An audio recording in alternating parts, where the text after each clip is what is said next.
Desmond Kincaid was the most feared alpha on the East Coast, a man who prided himself on the safety and honor of the Crescent Hollow Pack.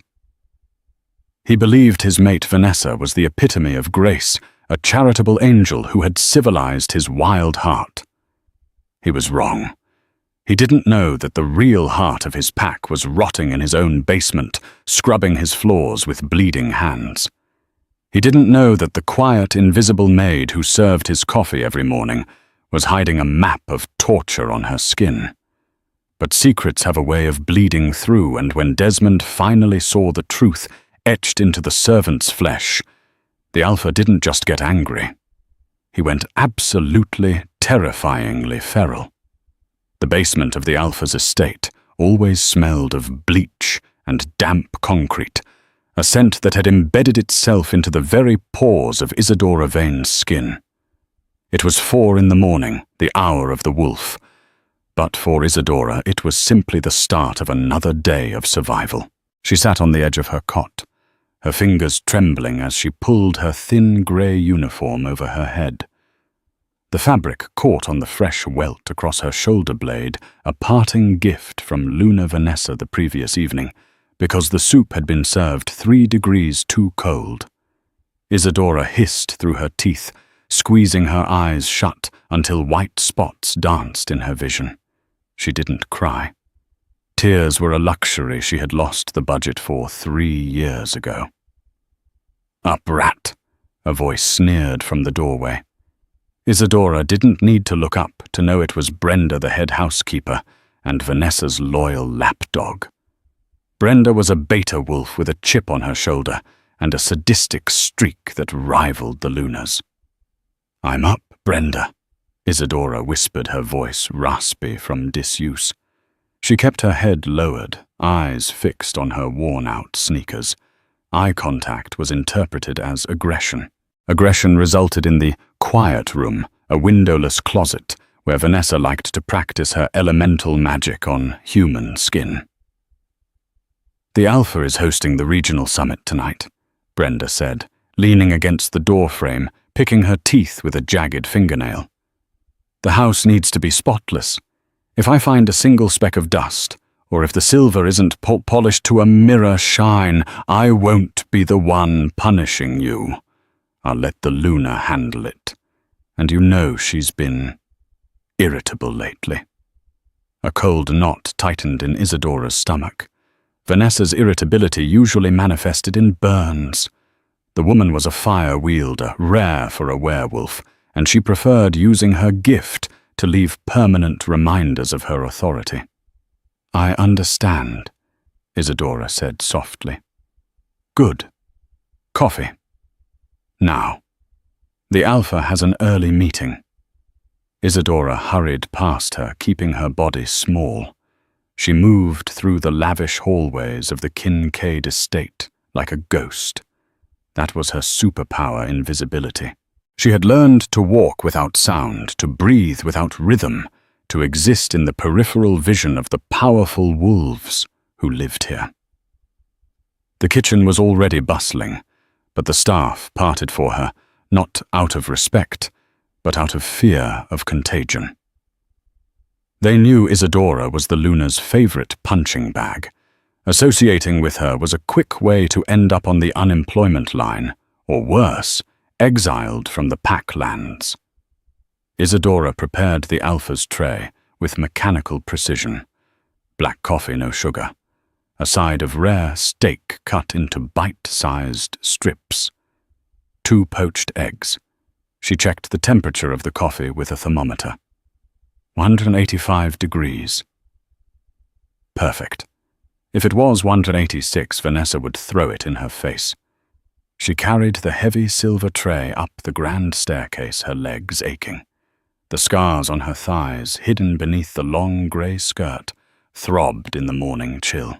They were old, jagged lines from when Vanessa had, accidentally, shattered a vase and forced Isadora to clean it up on her knees. She reached the double mahogany doors of the Alpha's office and knocked once. "Enter," a deep voice rumbled from inside. The sound of Desmond Kincaid's voice always did strange things to Isadora. It made her wolf a creature that had been dormant and silent for years, out of trauma, stir in the depths of her soul. It was a gravitational pull she couldn't explain. He was the man who allowed this torture to happen. Yet her instinct screamed safety whenever he was near. It was a cruel biological joke. She pushed the door open.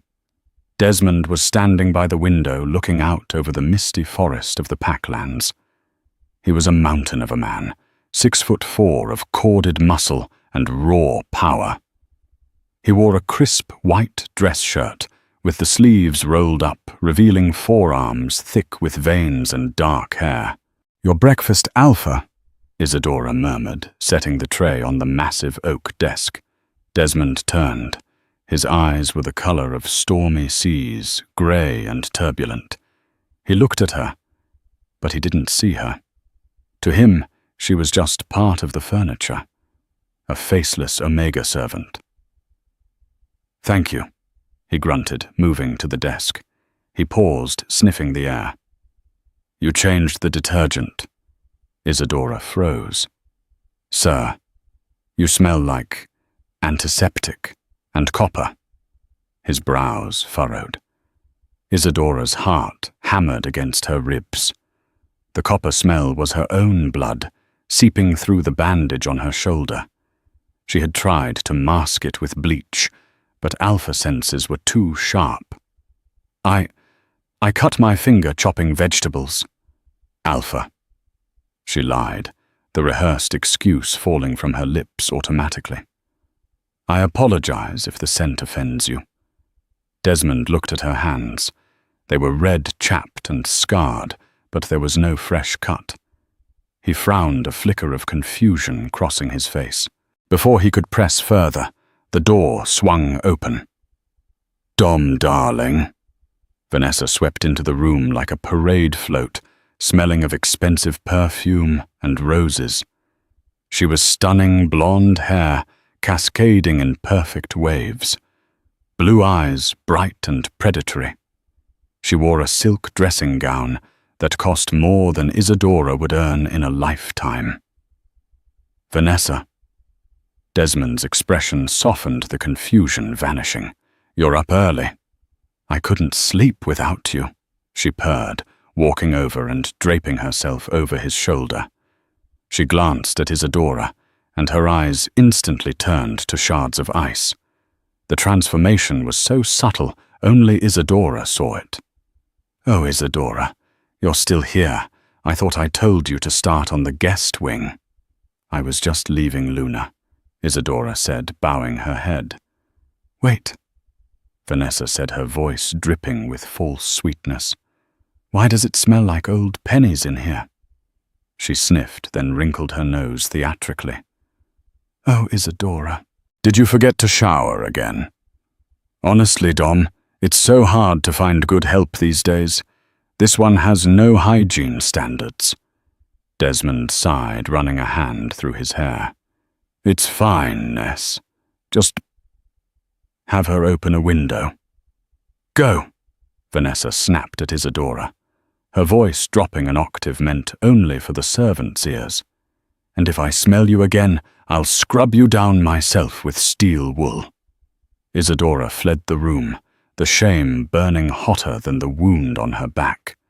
As the door clicked shut, she heard Desmond's deep laugh in response to something Vanessa whispered. The sound shattered the little piece of hope Isadora didn't know she was still holding on to. He wasn't a monster. He was worse. He was indifferent. The day of the summit was a blur of frantic labor. The Kincaid estate was transforming into a fortress of luxury. Alphas from the northern and western territories were arriving, bringing their entourages, their politics, and their judgments. Isadora had spent 6 hours polishing the grand ballroom floor on her hands and knees.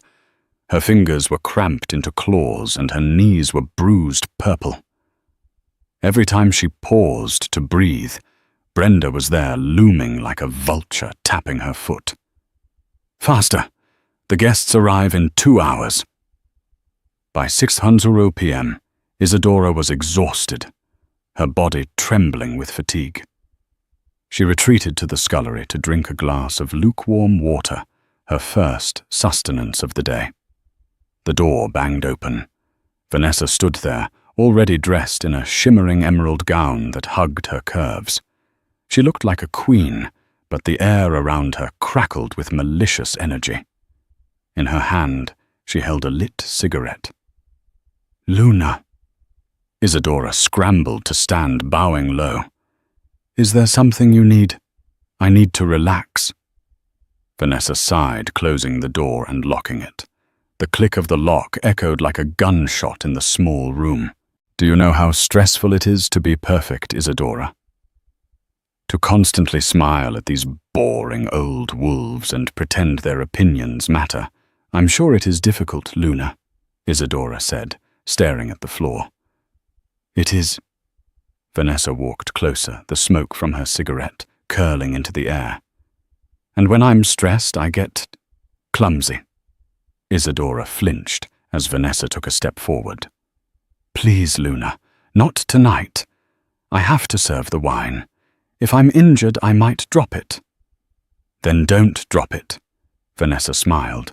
It was a terrible, empty smile. "Turn around." Isadora hesitated. "I said, turn around." Vanessa's voice cracked like a whip infused with the command of a Luna. Even though she wasn't Isadora's true Luna by fate, her rank forced Isadora's wolf to submit. Isadora turned her hands, gripping the edge of the sink, until her knuckles turned white. She squeezed her eyes shut. She felt the heat before she felt the pain. Vanessa pressed the lit end of the cigarette into the soft skin just above Isadora's elbow. The sizzle of burning flesh filled the small room, accompanied by the smell of burnt sugar and meat.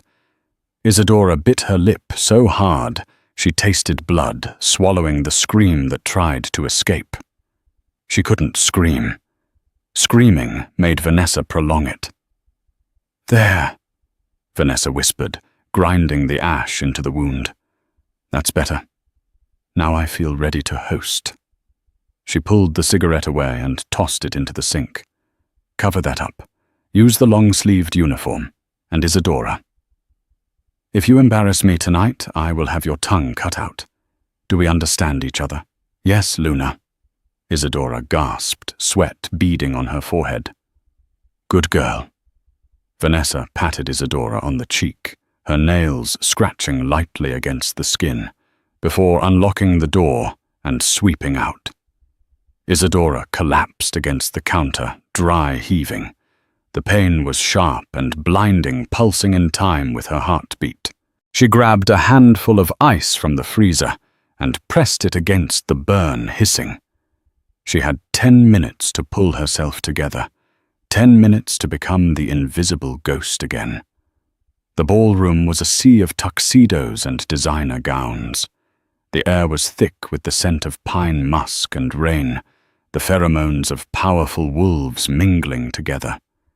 Desmond stood at the head of the room, looking regal in a black tuxedo. He was laughing with Alpha Sterling from the north, holding a glass of scotch. Isadora moved through the crowd with a tray of champagne flutes.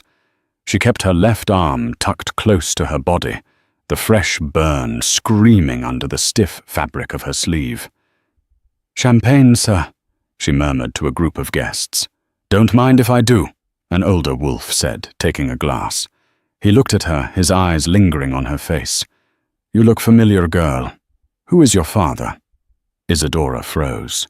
Her father had been Beta Thomas Vane, a man executed by the previous Alpha for treason, a treason he didn't commit.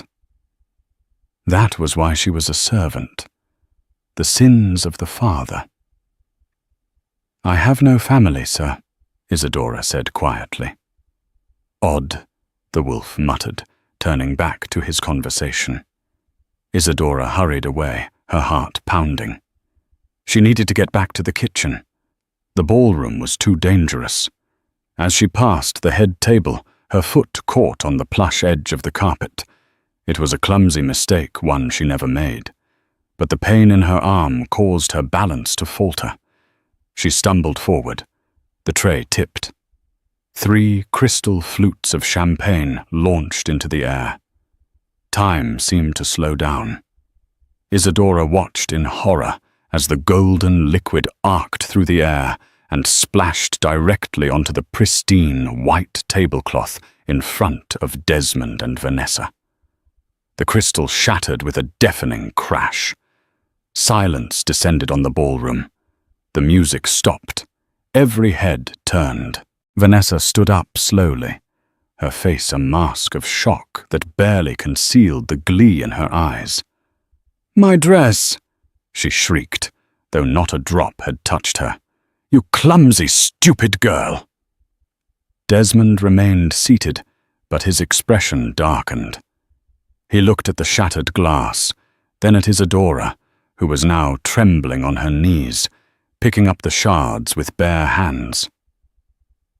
"I'm sorry. I'm so sorry, Alpha Luna," Isadora stammered, slicing her thumb on a jagged piece of crystal. Blood welled up, bright and red. "Sorry isn't enough," Vanessa shouted. She grabbed a pitcher of ice water from the table. "You need to wake up." Before Desmond could intervene, Vanessa dumped the entire pitcher of ice water over Isadora. The water was freezing, shocking Isadora's system. But worse, it soaked her uniform instantly. The grey fabric clung to her skin, turning translucent, and as the fabric clung to her back and shoulders, the concealment ended. The water washed away the cheap makeup she used to cover the scars on her neck. The wet fabric plastered against the raised welts. The cigarette burns the whip marks that crisscrossed her body like a road map of agony.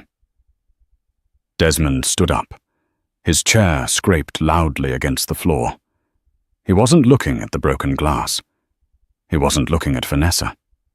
His eyes were locked on Isadora's wet shoulder, where the water had washed the fabric tight against the fresh, angry red burn from the cigarette and the older silver scar of a branding iron in the shape of a crescent moon.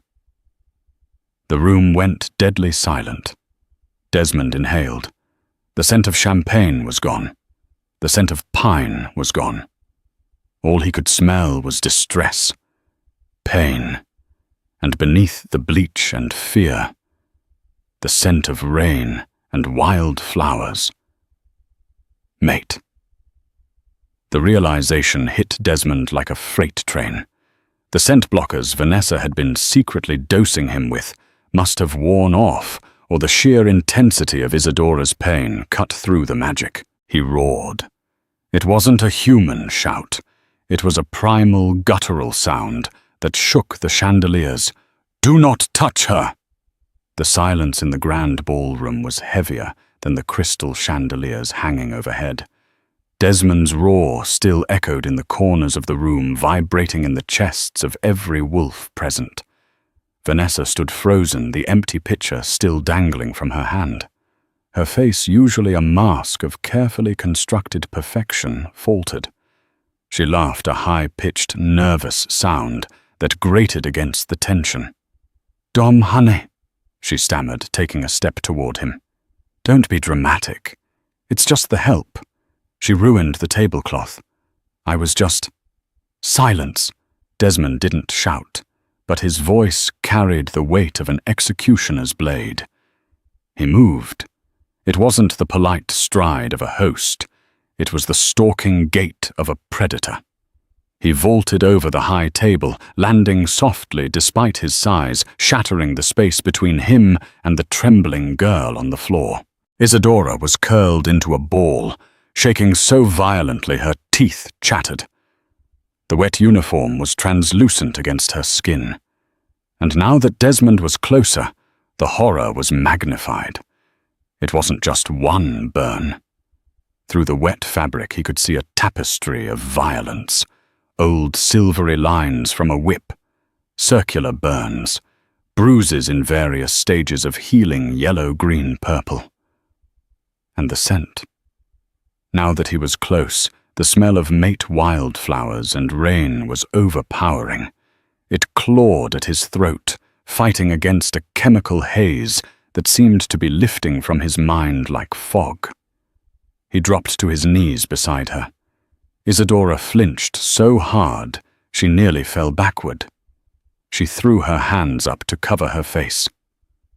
"Please don't hit me. I'll clean it. I promise I'll clean it. Please, Alpha, don't use the cane." The words were a physical blow to Desmond. "The cane, Isadora," Desmond whispered, his hand hovering over her, afraid to touch her, afraid his own strength would shatter what little was left of her. "Look at me." I'm sorry," she chanted, her eyes squeezed shut. Vanessa rushed forward, her heels clicking aggressively on the floor. "Get away from her, Dom. She's filthy. She's lying. She hurts herself for attention. Everyone knows that Brenda told me. She cuts herself." Desmond stood up slowly. He turned to face Vanessa. His eyes, usually a calm grey, were now bleeding into a luminous, terrifying gold. The wolf was at the surface. "She hurts herself." Desmond repeated his voice dangerously low. He reached down, and with a single fluid motion, grasped the collar of Isadora's sodden uniform. "Forgive me," he murmured to Isadora. Then he ripped the fabric. It tore easily down the back, exposing Isadora's skin to the cool air of the ballroom. A collective gasp rippled through the crowd of visiting Alphas and Lunas. Isadora's back was a ruin. The skin was a map of torture. But the centerpiece etched deeply into the flesh between her shoulder blades was a scar that no self-harm could produce. It was a brand, a perfect raised burn in the shape of the Kincaid crest, a wolf howling at a moon, but it was inverted, a mark of shame. "That is my crest," Desmond said, pointing a shaking finger at the brand. "Burned into her skin. Upside down." He looked at Vanessa. "Who holds the branding iron for the pack livestock, Vanessa?" Vanessa's face went pale. I don't know what you're talking about." "She probably stole it." "The iron is kept in a safe in your office," Desmond snarled. "It requires a fingerprint to open." He turned back to the crowd, his voice landing on Alpha Grant from the Western Territory. "You asked me earlier, Grant, how I maintain discipline in my pack. You asked me why my estate is so spotless." Desmond scooped Isadora up into his arms. She was light, terrifyingly light. She felt like a bird made of hollow bones. She stiffened against his chest, terrified, but she didn't fight. She was too weak. "I didn't know," Desmond announced to the room, his voice breaking with a mix of rage and grief. "I didn't know that while I sat at my table eating steak, my mate was being starved in my own basement." "Mate!" Vanessa screeched. "She is not your mate. I am your mate. We matched." The Oracle said. "The Oracle was on your payroll, wasn't she?" Desmond cut her off. The chemical fog in his brain was clearing rapidly now. Memories slotting into place. The headaches he'd had for years, the way he felt numb whenever he touched Vanessa. The way Isadora's scent had been masked by the smell of antiseptic and bleach since Vanessa insisted on using in the house. "Guards!" Desmond roared. 3 large wolves in tactical gear burst through the side doors. "Secure the perimeter," Desmond commanded, holding Isadora tighter as she whimpered. "No one leaves, especially not her." He jerked his chin toward Vanessa. "Lock her in her chambers. If she tries to use her fire, put a suppressor collar on her." "You can't do this," Vanessa screamed as the guards grabbed her arms. "I am the Luna. I am your wife." "You are nothing," Desmond spat, turning his back on her. "You are a parasite." He strode out of the ballroom, leaving the stunned guests behind. He didn't care about the summit. He didn't care about politics. All that mattered was the trembling, broken woman in his arms, who smelled like home.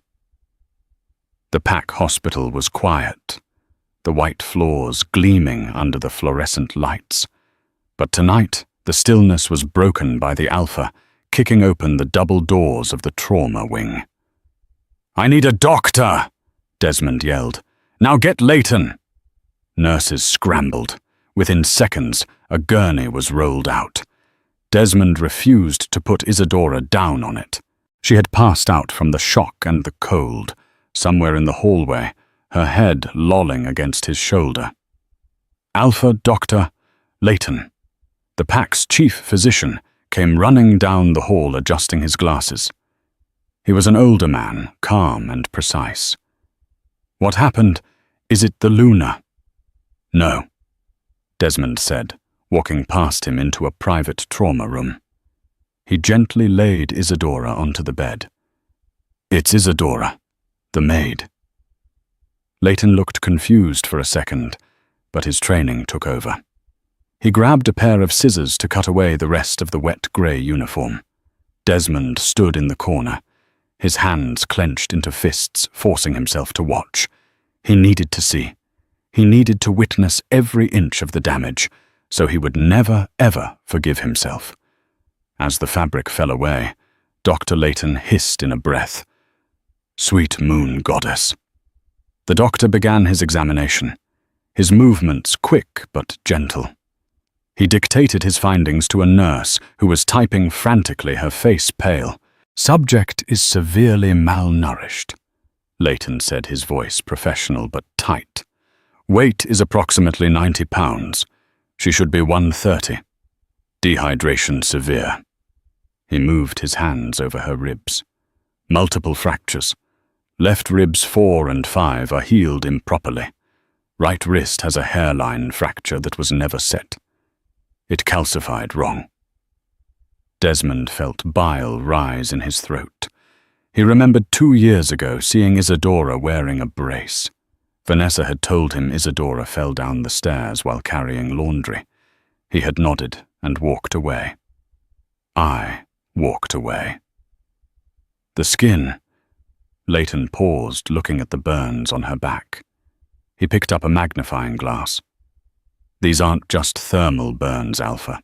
This is elemental magic residue, fire-wielding, controlled, precise." "Vanessa." Desmond growled the name, tasting like ash. "And here," Leighton pointed to the scarring on her neck. "This is silver poisoning. Someone has been using a silver-laced collar on her. Long-term exposure.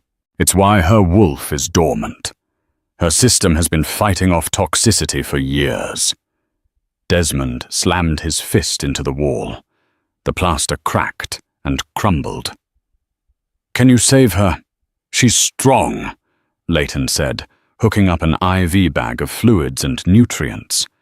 "But her spirit... Alpha abuse like this reconfigures the brain. She expects pain. She has been conditioned to be invisible." Suddenly, Isadora gasped. Her eyes flew open wide and unseeing. She scrambled backward on the bed, ripping the IV out of her arm. Blood sprayed onto the white sheets. "No! No, please!" she screamed, curling into the corner of the bed, pressing her back against the wall. "I didn't steal it. I didn't eat the bread. I promise, Isadora." Desmond stepped forward, hands raised. "Don't!" she shrieked, covering her head. "Brenda said you'd kill me if I looked at you. I'm not looking. I'm not looking." Desmond froze, his heart shattered into 1,000 jagged pieces. "Brenda said you'd kill me." He slowly lowered himself to his knees. He made himself smaller. "Isadora, look at me. Please." She shook her head, sobbing into her knees. Isadora. He used his alpha voice, but he dialed it down to a low, soothing purr, a sound meant to comfort pups. No one is going to hurt you. Vanessa is gone. Brenda is gone. Isadora stopped sobbing, though her breathing was still ragged. She peeked out from behind her arms. Her eyes were swollen, terror-stricken. "Alpha," she whispered. "I am here," Desmond said softly. "I am sorry. I was blind. But I see you now. I see you, and I swear on my life no one will ever touch you again."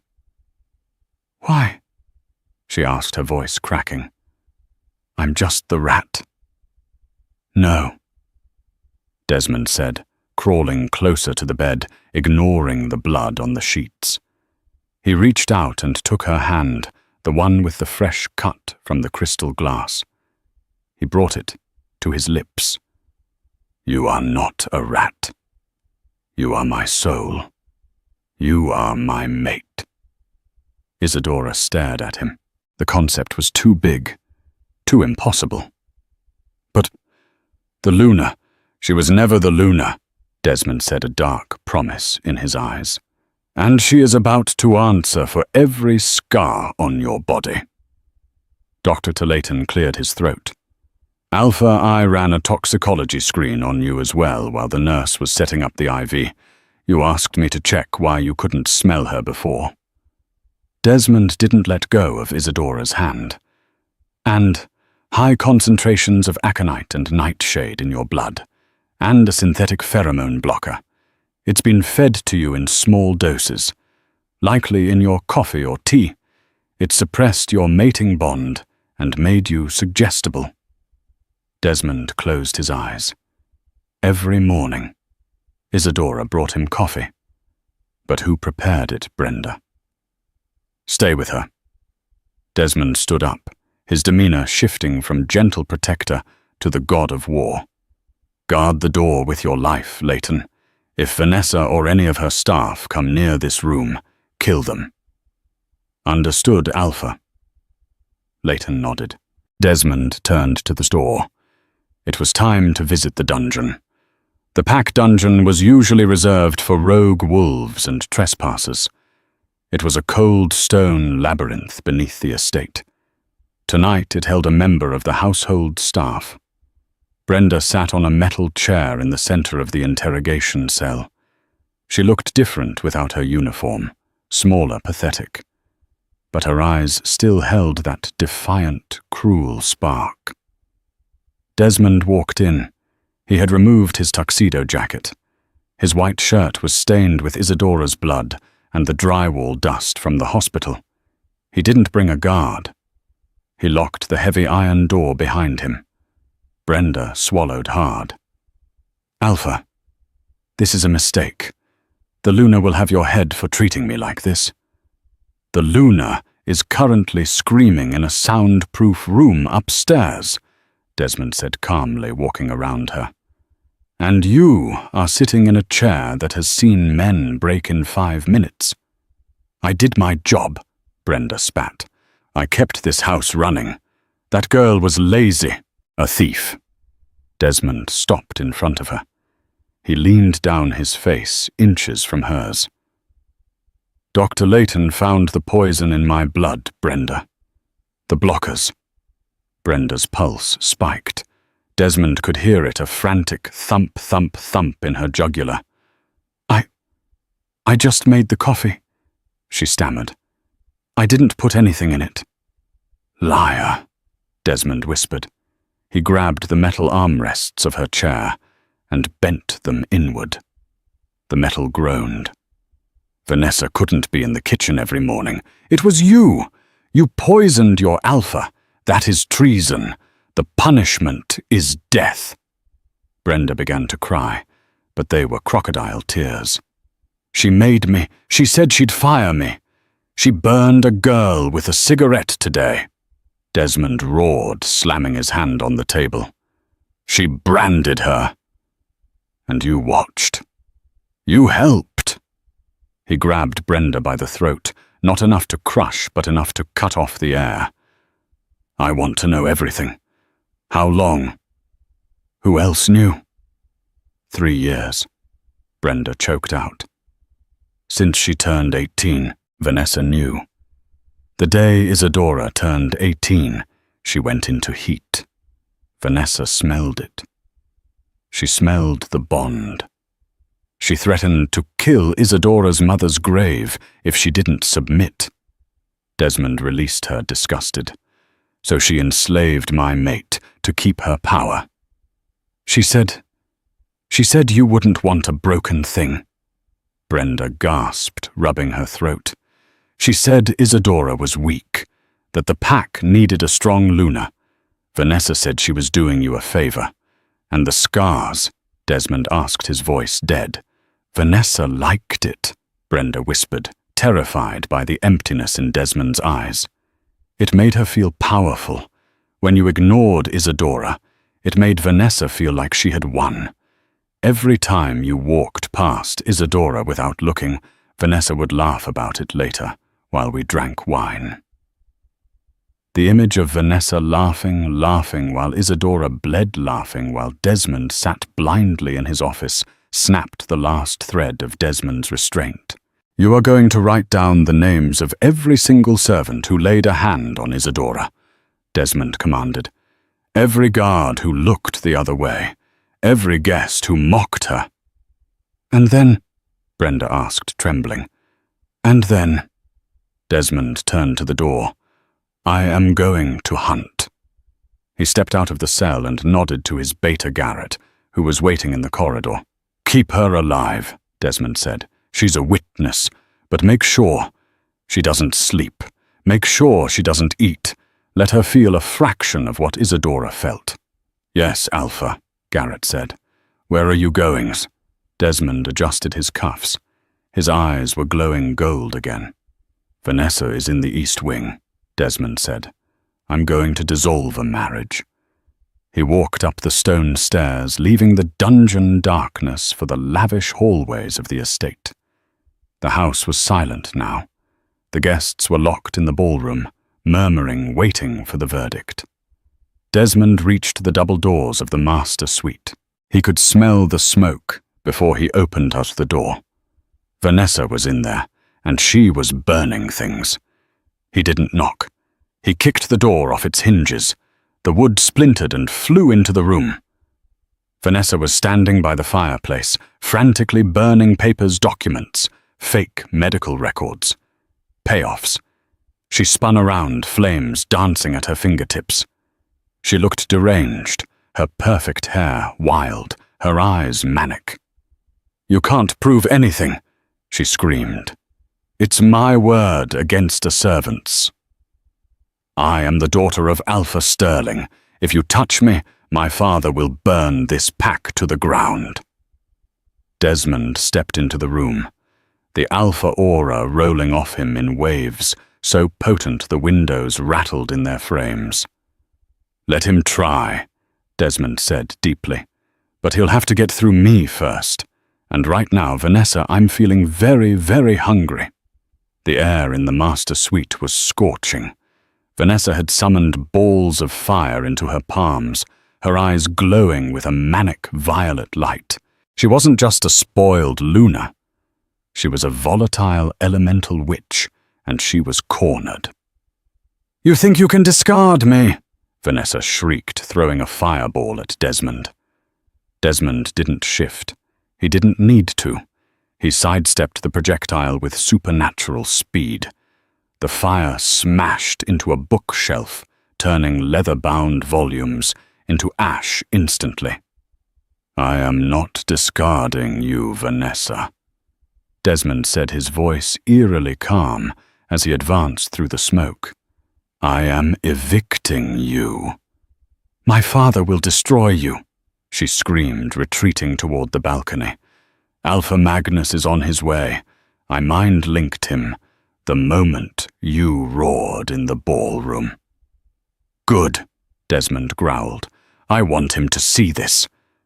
Vanessa hurled another stream of fire, this one aimed at Desmond's face. Desmond caught her wrist in mid-air. The heat sizzled against his skin, singing the hair on his arm, but he didn't let go. He squeezed. Vanessa screamed as the bones in her wrist ground together. The fire in her hand sputtered and died. "You used this hand," Desmond whispered, bringing her face close to his.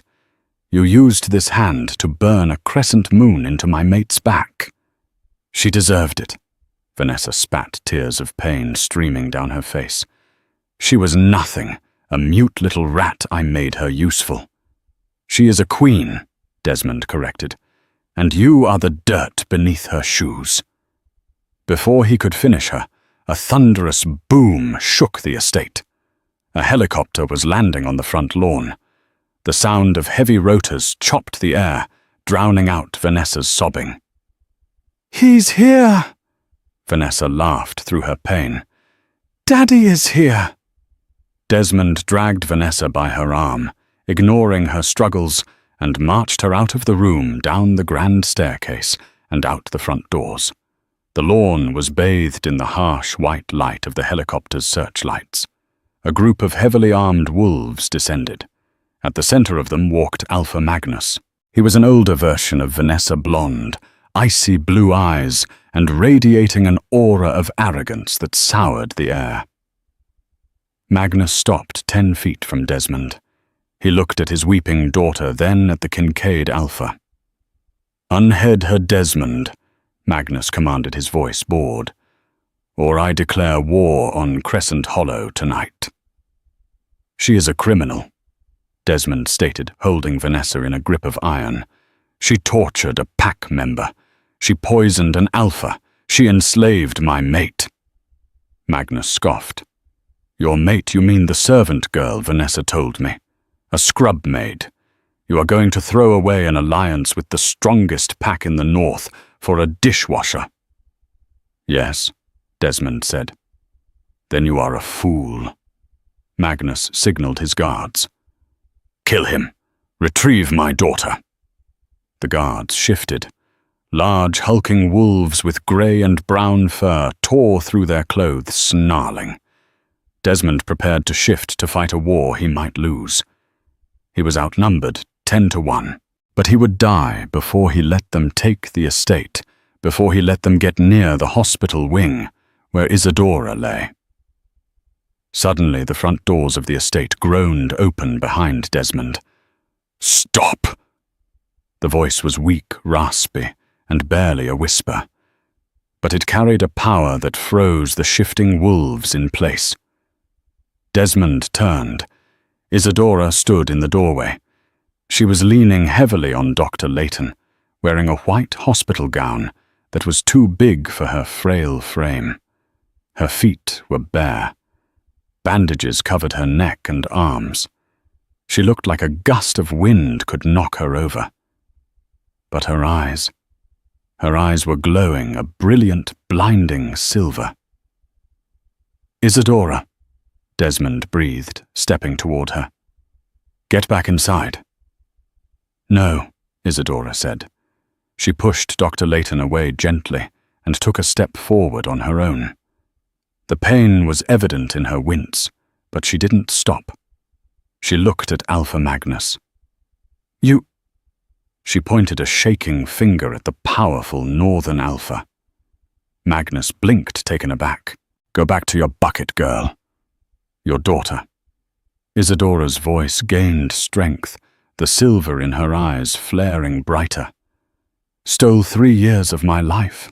She stole my voice. She stole my blood." Isadora took another step. The grass beneath her bare feet seemed to shimmer. "But she could not steal my rank." A pressure wave slammed into the lawn. It wasn't the aggressive, crushing weight of an alpha. It was the commanding, absolute authority of a true Luna. It forced the breath out of lungs. It forced knees to buckle. Magnus's guards whined their ears, flattening against their heads. They involuntarily dropped to their bellies, submitting to the sheer purity of the lunar aura. Even Magnus stumbled back, clutching his chest. What is this nature?" Desmond said. A savage grin spreading across his face as he felt Isadora's power wrap around him, strengthening him. "You can buy titles, Magnus. You can bully packs, but you cannot fake the choice of the moon goddess." Isadora stopped beside Desmond. She reached out and took his hand. The contact sent a shockwave of golden light through the clearing. The bond finally acknowledged, finally accepted, snapped into place with the force of a supernova. "Leave," Isadora commanded Magnus. "Take your army. If you step foot on Crescent Hollow land again, the earth will swallow you whole." Magnus looked at his guards who were cowering on the ground. He looked at Desmond, who was now vibrating with the power of a fully bonded alpha. And he looked at his daughter, who was sobbing brokenly on the grass. He sneered. "Keep the brat. She failed me anyway." Magnus turned and walked back to the helicopter. He didn't look back at Vanessa. Vanessa screamed as the helicopter lifted off, leaving her behind. "Daddy, don't leave me. Kill them, Daddy." The chopper disappeared into the night sky. Desmond looked down at Vanessa, who was now curled in a fetal position on the lawn. "It's over, Vanessa," Desmond said. Isadora looked down at the woman who had tortured her for 1,000 days. There was no hate in Isadora's eyes anymore, only pity. "Lock her in the scullery." Isadora whispered, her strength finally fading as she sagged against Desmond. "Let her see what the view is like from the bottom." 3 months had passed since the night the helicopter fled into the dark sky, and in that time the seasons had turned.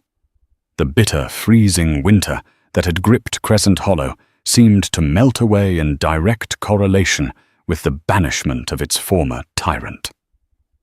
Spring had arrived with a vengeance, painting the packlands in vibrant greens and startling yellows. The Kincaid estate, once a cold mausoleum of splendor and terror, had transformed.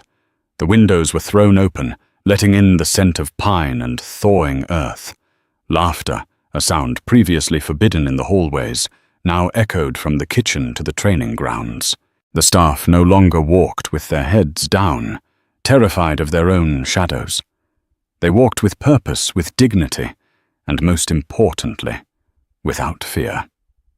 In the center of the pack grounds, the ancient stone amphitheater was filled to capacity. It was a tribunal day, a tradition that Desmond had reinstated to ensure transparency. But today was not about petty disputes or border patrols. Today was about closure. Desmond sat on the Alpha's stone dais, the sunlight catching the sharp angles of his face. He looked different than the man who had blindly sipped poisoned coffee for years. He was sharper, his eyes clear and attentive, radiating a healthy, protective power. Yet for all his strength, his attention was entirely focused on the woman, seated on the throne beside him. Isadora. To look at her now was to witness a miracle of resilience. She had gained weight, filling out the hollow curves that starvation had carved into her. Her skin, once grey and translucent, glowed with the rosy flush of health.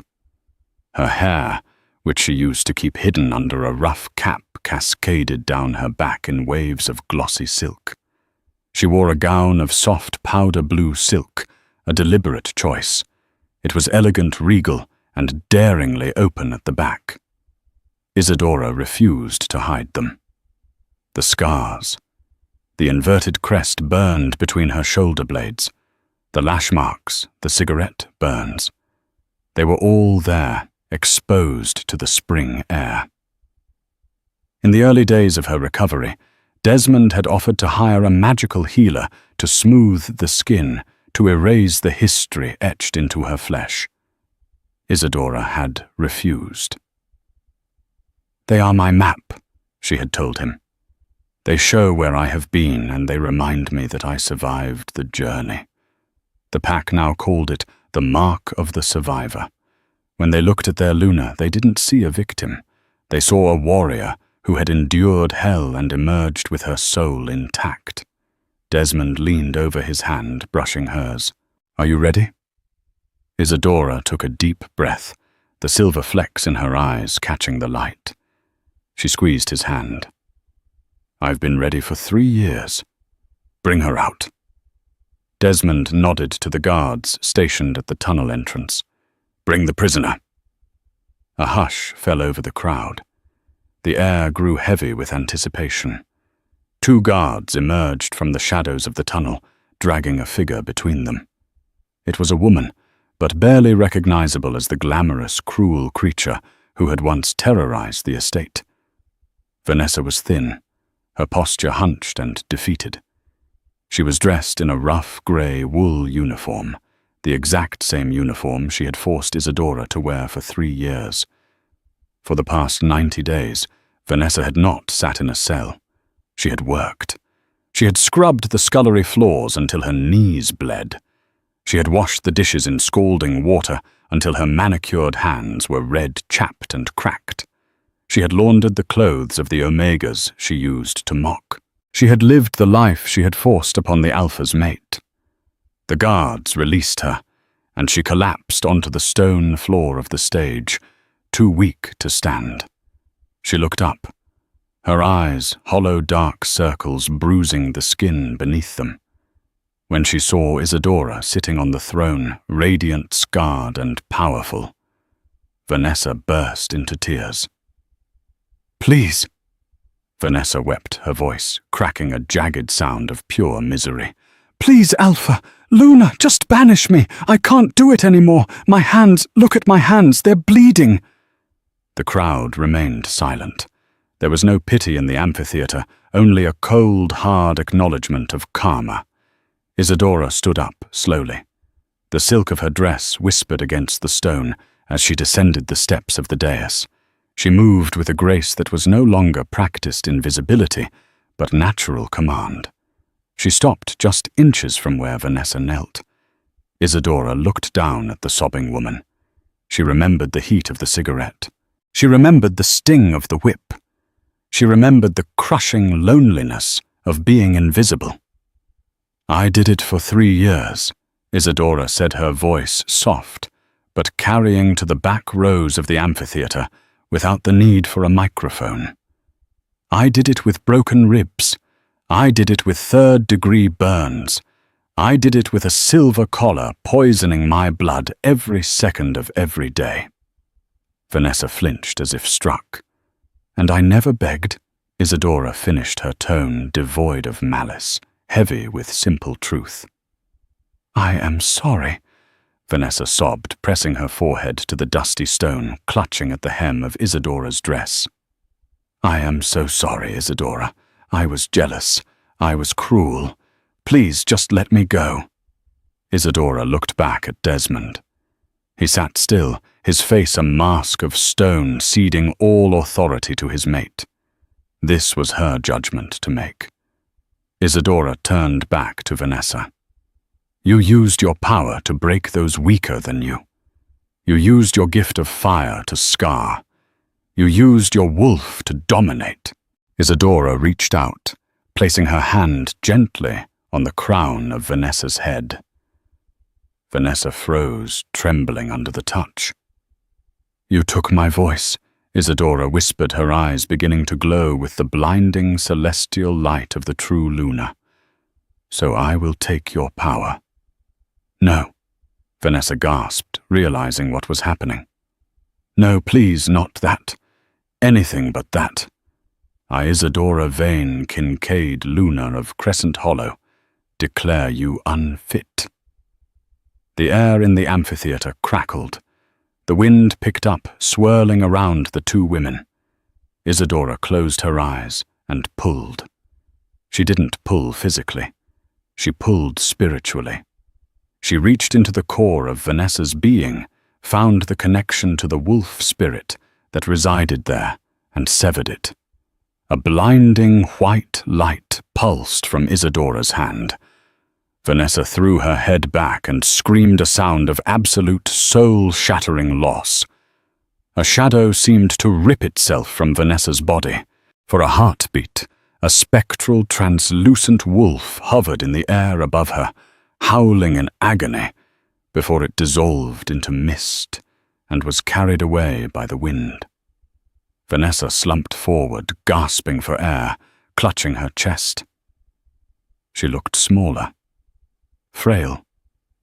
The predatory edge in her scent was gone. She was no longer a werewolf. She was human, mortal, defenseless. "You are exiled," Isadora pronounced, her voice echoing with finality. "You will live as a human in the city. You will work for your living. You will never set foot in the supernatural world again. If you do, you will be hunted as a trespasser." Vanessa lay on the stone, weeping silently, mourning the loss of the other half of her soul. But she was alive. It was more mercy than she had ever shown. "Take her away," Desmond commanded. The guards hauled the weeping human Vanessa to her feet. She was led out of the amphitheater, out of the Packlands, and out of their lives forever. There was no applause, no cheering. Just a solemn, collective exhale. The infection had been cut out. The wound was clean. Desmond descended the steps, moving quickly to Isadora's side. He wrapped his massive arms around her waist, pulling her back against his chest, burying his face in the crook of her neck. He inhaled deeply, breathing in the scent of rain and wildflowers that now permeated every corner of his life. "You were too kind," Desmond murmured against her skin, his voice thick with emotion. "I would have ended her. I would have let the pack tear her apart." Isadora leaned back against him, closing her eyes, feeling the steady, powerful beat of his heart against her back. She watched a hawk circling high above the forest, free and untethered. "Death is easy, Desmond," Isadora said softly. "It's an escape. Living with what you've done, waking up every day in a small apartment with aching hands and no magic to save you. That is harder. She has to remember me every single day." She turned in his arms, looking up at him with a mischievous glint returning to her silver eyes. "Besides, I didn't want more blood on my floor. I just had the ballroom polished. Do you know how hard it is to get blood out of marble?" Desmond stared at her for a moment, stunned by her strength before throwing his head back and laughing. It was a rich, booming sound that signaled the true end of the dark times. He kissed her, then a kiss that held promises of a lifetime of atonement worship and fierce love. "I love you, my ghost," he whispered against her lips. "I'm not a ghost anymore. Desmond." She smiled, placing a hand on his cheek. "I'm real, and I'm home." And as the sun set over Crescent Hollow, casting long golden shadows over a pack that was finally whole, everyone knew it was true. The Alpha had gone feral for her, but it was the Luna who had saved them all. And that is the story of how a quiet maid brought an Alpha to his knees and a tyrant to justice. It's a reminder that scars are just proof that you survived something that tried to break you. Desmond learned the hard way that the most valuable thing in his pack wasn't the gold in his vault, but the woman scrubbing his floors. If you loved this story of revenge, redemption, and romance, please give this video a massive thumbs up. Don't forget to hit that subscribe button and ring the bell so you get notified every time we drop a new drama. What would you have done if you were Isadora? Would you have forgiven Desmond? Let me know in the comments below. Thanks for watching, and see you in the next story.